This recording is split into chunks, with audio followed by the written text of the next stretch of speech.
Frozen shoulder के अंदर pain release करना, मूवमेंट को रिस्टोर करना, जो एडिशंस बन गए हैं उनको ओपन अप करके जॉइंट को फ्री करना, ये फिजियोथेरेपी का मेन फंक्शन है। All are physical means, through physical movements we restore the functional movements of the joints plus pain management के लिए काम करते हैं। कई बार फेशियल पैरालिसिस होता है जिसमें half side of the face paralyse हो जाता है, जिसमें मसल्स मूवमेंट नहीं रहती हैं, या क्वाड्रीप्लेजिया होता है जिसमें चारों लिम्ब मतलब दोनों हाथ और दोनों पैर वो पैरालाइज हो जाते हैं, जिसकी मूवमेंट नहीं रहती। नमस्कार दोस्तों, मैं प्रीति रावत स्वागत करती हूं आपका HPN न्यूज़ में, जहां हम आपको स्वास्थ्य से जुड़ी सारी जानकारी देते हैं। तो आज हमारे साथ हमारे मुख्य अतिथि, सर आप अपना परिचय दे दीजिए। I am doctor Abhishek Chopra, physiotherapist हूँ BHL कंपनी में as an head of department physiotherapy Noida, और हमारे 25 इयर्स प्लस का एक्सपीरियंस है मेरा। और नोएडा में हमारी दिल्ली NCR के अंदर हमारी डिफरेंट ब्रांचेस रन करती हैं फिजियोथेरेपी की। तो इसी के साथ हम स्टार्ट करते हैं। सर, मेरा पहला क्वेश्चन आपसे ये है कि फिजियोथेरेपी होती क्या है और इसकी ब्रांचेस क्या होती हैं? Physiotherapy means physical therapy. That is therapy through physical means. यानी कि ट्रीटमेंट फिजिकल मीन के थ्रू। फिजिकल मीन में हमारे पास तीन चीज़ें आती हैं। नंबर एक इलेक्ट्रोथेरेपी, जिसमें कुछ मोडालिटीज़ मशीन का इस्तेमाल होता है, physical machines, plus exercise therapy जिसके अंदर की डिफरेंट एक्सरसाइज रिजाइम हम पेशेंट्स को बताते हैं, mobilisation of the joints, manipulations, all are physical means. Through physical movements we restore the functional movements of the joints plus pain management के लिए काम करते हैं। तो सर, स्लिप डिस्क में हाँ फिजियोथेरेपी कैसे काम करती है? It's very important question. See, worldwide 70% of the population कभी ना कभी अपनी लाइफ टाइम में बैक पेन से सफ़र करती है, और बैक पेन का 50% जो प्रोबेबिलिटी चांसेस हैं वो डिस्क से रिलेटेड होते हैं, जिसको हम डिस्क प्रोलैप्स या मेडिकल टर्मिनोलॉजी में PIVD बोलते हैं, प्रोलैप्स इंटरवर्टिब्रल डिस्क। इसके अंदर मैं आपको थोड़ा सा एक्सप्लेन इस मॉडल के थ्रू करना चाहूँगा। ये हमारी कुछ वर्टिब्राज हैं, जो स्पाइनल वर्टिब्राज आप देख रहे हैं, और इसके बीच में एक वाइटिश पोर्शन आप देख पा रहे होंगे यहाँ से, ये डिस्क होती है ना। ये एक जेली सब्सटेंस है जो इस वर्टिब्रा के बीच में होती है, और इसके पीछे से अगर हम देखें तो यहाँ एक ये येलो पोर्शन जो दिखाई दे रहा है, दीज आर द नर्व्स जो हमारी स्पाइनल कैनाल में से नर्व निकलती है। अब जो आपने टर्म कहा डिस्क प्रोलैप्स, तो डिस्क प्रोलैप्स या स्लिप डिस्क, जिसको नॉर्मल टर्मिनोलॉजी में हम जनरल बोल देते हैं, उसके अंदर ये जो डिस्क दिखाई दे रही है जेली वाली, ये बाहर की तरफ निकलकर इंक्रोच कर लेती है नर्व का एरिया, और नर्व पे प्रेशर डालना शुरू करती है। इसी को हम स्लिप डिस्क बोलते हैं, और इसकी डिफरेंट स्टेजेस होती हैं 1 to 4, depending on the severity की डिस्क कितनी बाहर हमारी निकली हुई है। ओके सर, तो एक प्रॉब्लम होती है पैरालाइज की प्रॉब्लम। तो पैरालाइज की प्रॉब्लम में फिजियोथेरेपी कैसे काम करती है? पैरालिसिस में पहले ये समझना ज़रूरी है कि पैरालिसिस है क्या और कितनी तरह का हो सकता है। पैरालिसिस हाफ साइड पैरालिसिस भी होता है, जिसको हम हेमीप्लीजिया बोलते हैं। 2 लिम्ब का पैरालिसिस भी होता है, दोनों लोअर लिम्ब पैरालाइज हो गए, उसको हम पैराप्लीजिया बोलते हैं। इसके अलावा कई बार फेशियल पैरालिसिस होता है जिसमें half side of the face paralyse हो जाता है, जिसमें मसल्स मूवमेंट नहीं रहती हैं, या क्वाड्रीप्लेजिया होता है जिसमें चारों लिम्ब मतलब दोनों हाथ और दोनों पैर वो पैरालाइज हो जाते हैं, जिसकी मूवमेंट नहीं रहती है। कारण इनका होता है कई बार ब्रेन स्ट्रोक्स, ब्रेन के अंदर जो ब्लड सप्लाई है वहाँ आर्टरीज में हैमरेज हो जाना, या थक्का जम जाना, क्लॉटिंग हो जाना, उसकी वजह से हमारा जो सप्लाई है half side of the body की सप्लाई वो हिंडर होती है और हेमीप्लीजिया या पैराप्लीजिया की संभावनाएं होती हैं।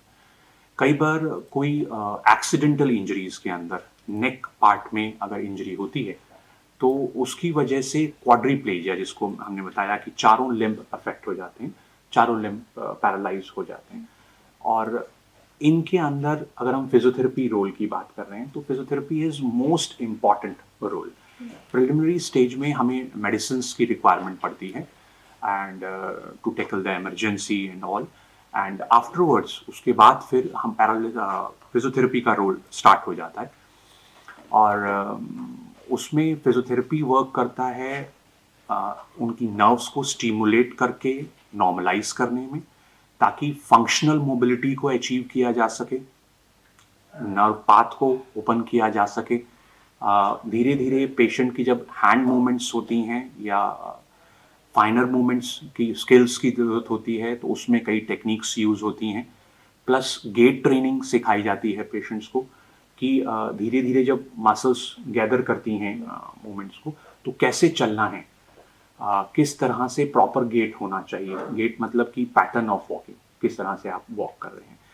क्योंकि पैरालिसिस के अंदर जब मसल्स ख़त्म हो जाती हैं तो पहले हम एक नर्व स्टिमुलेटर के थ्रू, मसल स्टिमुलेटर के थ्रू वो नर्व्स को स्टिमुलेट करते हैं, धीरे धीरे मसल गैदर करना शुरू करती हैं और उसके बाद फिर different manual techniques, exercise pattern के थ्रू हम उनको प्रॉपर चलना सिखाते हैं, उनकी हाथ की मूवमेंट्स को वापस रीगेन करते हैं। सो पैरालिसिस के केस में physiotherapy has a very very important role.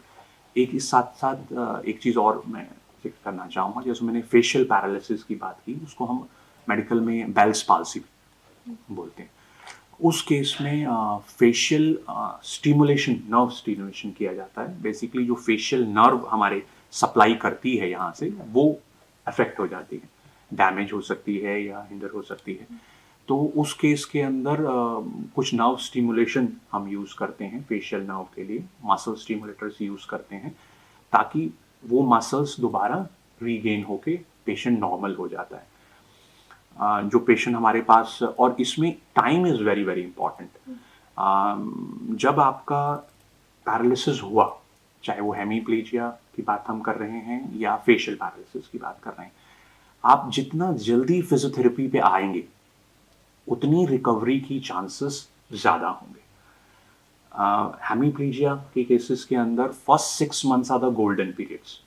If you have lost that period, अगर वो टाइम चला गया तो फिर रिकवरी बहुत स्लो और कई बार पूरी भी नहीं हो पाती है। तो इट्स वेरी वेरी इंपॉर्टेंट कि पेशेंट जल्दी से जल्दी फिजियोथेरेपी पे पहुंचे और अपना प्रॉपर ट्रीटमेंट प्रोफेशनल से स्टार्ट करवाएं। सर, अभी हमने बात की पैरालिसिस की, और एक और प्रॉब्लम है फ्रोजन शोल्डर और गठिया जी, उसमें कैसे वर्क करता है? ओके। देखिए, पहले थोड़ा सा इसको समझ लेते हैं कि हम जो आपने टर्म बोला कि अपने व्यूअर्स के लिए फ्रोजन शोल्डर। फ्रोजन शोल्डर में क्या होता है कि जो हमारा शोल्डर जॉइंट है उसके ऊपर एक कैप्सूल होता है, इस तरह से कवर करता हुआ। उस कैप्सूल के नीचे एडिशंस बन जाते हैं, यानी कि वो चिपक जाता है। तो ये जो कैप्सूल है ये ऐसे जाके जॉइंट पे चिपक जाता है। चिपकने से क्या होता है कि जो मूवमेंट जॉइंट की ऐसे फुल मूवमेंट होनी चाहिए, चिपकने की वजह से वो मूवमेंट रिस्ट्रिक्ट हो जाती है। तो फ्रोजन शोल्डर यानी कि शोल्डर का फ्रीज हो जाना, इसको हम मेडिकल टर्मिनोलॉजी में दूसरा टर्म देते हैं पेरीआर्थराइटिस ऑफ द शोल्डर। तो इसमें मूवमेंट रिस्ट्रिक्ट हो जाती है और बहुत पेनफुल होती है। अगर हम इसके कॉज की बात करें, रीजंस की बात करें, तो most of the time it is diabetic patients are more prone, और अदरवाइज इस इडियोपैथिक, इसका हम कॉज नहीं पता लग सकता है कि इसमें एडिशंस क्यों बने। पर हाँ, डायबिटिक पेशेंट्स के अंदर ये देखा गया है कि उनमें प्रोबेबिलिटी ज़्यादा होती है। कई बार ये इंजरीज की वजह से भी हो जाता है। कोई चोट लगी और आपकी मसल्स में इंजरी हुई, जो शोल्डर मसल्स हैं, और उस इंजरी होने के बाद आपने मूवमेंट्स रिस्ट्रिक्ट कर दी अपनी, जॉइंट की वजह से पेन हो रहा है, आप मूवमेंट नहीं कर रहे, एंड ग्रेजुअली वो एडिशंस बन गए जिसकी हम बात कर रहे थे कैप्सूल के नीचे। वो बन गए तो वो फ्रोजन शोल्डर की तरफ चला जाता है। ये फ्रोजन शोल्डर होता है। और ऑस्टियो गठिया जिसको आपने बोला, उसको हम ऑस्टियोआर्थराइटिस टर्म में देते हैं। जनरली देखा गया है नी में ऑस्टियोआर्थराइटिस सबसे ज़्यादा पाया जाता है। उसमें जो जॉइंट के अंदर की जो पैडिंग्स, जो ग्रीसिंग होती है, वो कम होने लगती है, जिसकी वजह से बोन्स मूवमेंट में आपस में टच करती हैं और वियर एंड टीयर होने लगता है, जिससे हम कहते हैं घिसने लगती हैं बोन्स। जैसे ये दो बोन ऊपर नीचे हैं, तो बीच में जो पैडिंग खत्म होने से ये आपस में टच करेंगी, फ्रिक्शन होगा और वो घिसना शुरू कर देंगी। इसी को हम ऑस्टियोआर्थराइटिस बोलते हैं। अब इसमें फिजियोथेरेपी का रोल पे आ जाएं तो physiotherapy again has a very very important role. Frozen shoulder के अंदर पेन रिलीज करना, मूवमेंट को रिस्टोर करना, जो एडिशंस बन गए हैं उनको ओपन अप करके जॉइंट को फ्री करना, ये फिजियोथेरेपी का मेन फंक्शन है। और प्लस ऑस्टियोआर्थराइटिस देखें तो उसके अंदर हम वर्क करते हैं मसल स्ट्रेंथनिंग पर, रेंज ऑफ मोशन पे, मतलब जॉइंट की रेंज को मेंटेन करना। प्लस जो मसल्स नी जॉइंट को होल्ड करती हैं, हम उनको स्ट्रेंथन करते हैं। उनके स्ट्रेंथन होने से क्या होता है कि जो फर्दर डेट्यूरेशन है जॉइंट की, जो वियर एंड टियर है जिसकी हम बात कर रहे हैं, वो स्लो डाउन हो जाता है और वो प्रॉब्लम बहुत तेजी से नहीं बढ़ती है और पेशेंट को कंफर्ट आता है। प्लस इसमें कुछ इलेक्ट्रिक मोडालिटीज़ यूज़ की जाती हैं जो पेन रिलीज करने में हेल्प करती हैं और जॉइंट की मूवमेंट को फ्री करने में हेल्प करती हैं। सर, लोग बोलते हैं कि फिजियोथेरेपी की कोई टाइम ड्यूरेशन नहीं होती है। कुछ लोग बोलते हैं कि इसे 2 बार कराओ तभी आपको असर दिख सकता है। तो क्या सर, मैं जानना चाहती हूँ कि इसकी कोई टाइम ड्यूरेशन है या नहीं है? देखिए, it depends on the this problem की सीवियरिटी और टाइप, उस पर डिपेंड करता है। ड्यूरेशन, अगर ये is just a muscular injury है, कोई स्प्रेन हुआ है, तो फिजियोथेरेपी की requirement just for 5 to 10 days, it can recover in that also. And उसके अलावा अगर बोनी प्रॉब्लम्स आ गई हैं, जैसे हम अभी ऑस्टियोआर्थराइटिस का जिक्र कर रहे थे या फ्रोजन शोल्डर का जिक्र कर रहे थे, इनमें फिजियोथेरेपी को थोड़ा सा लंबा टाइम देना पड़ता है आपको। It may take 3 to 6 weeks of the treatment. और अगर हम उससे पहले, आपने बात की पैरालिसिस की, पैरालिसिस के अंदर ट्रीटमेंट इज मोर प्रोलॉन्ग। इसमें बहुत लंबा ट्रीटमेंट चलता है, कम से कम इसमें 6 months से प्लस का ड्यूरेशन ट्रीटमेंट का रहता है। और आजकल विद एडवांसमेंट ऑफ टेक्नोलॉजीज, जहां हम बात कर रहे थे 5 से 10 दिन मस्कुलर इंजरीज की, आजकल हम कुछ टेक्निक्स यूज़ करते हैं, जैसे ड्राई निडलिंग एक टेक्निक है ना, और कुछ स्पेसिफिक मैनिपुलेशन टेक्निक्स हैं, उनसे रिकवरी और फास्ट हो जाती है।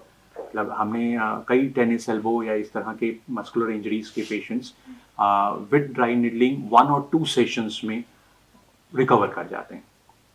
तो डिफरेंट ड्यूरेशन जो है वो डिपेंड करती है आपकी सीवियरिटी एंड टाइप पे, और जो टेक्निक हम यूज़ कर रहे हैं उस पर। सर, हम कुछ थेरेपीज के नाम सुनते हैं, hydrotherapy, ultrasonic therapy, cupping therapy. तो ये थेरेपी है क्या और किस टाइप का वर्क करती है? ओके, इन तीन चीज़ें आपने पूछी, ultrasonic therapy, hydrotherapy and cupping therapy. तो एक एक करके इस पर बात कर लेते हैं।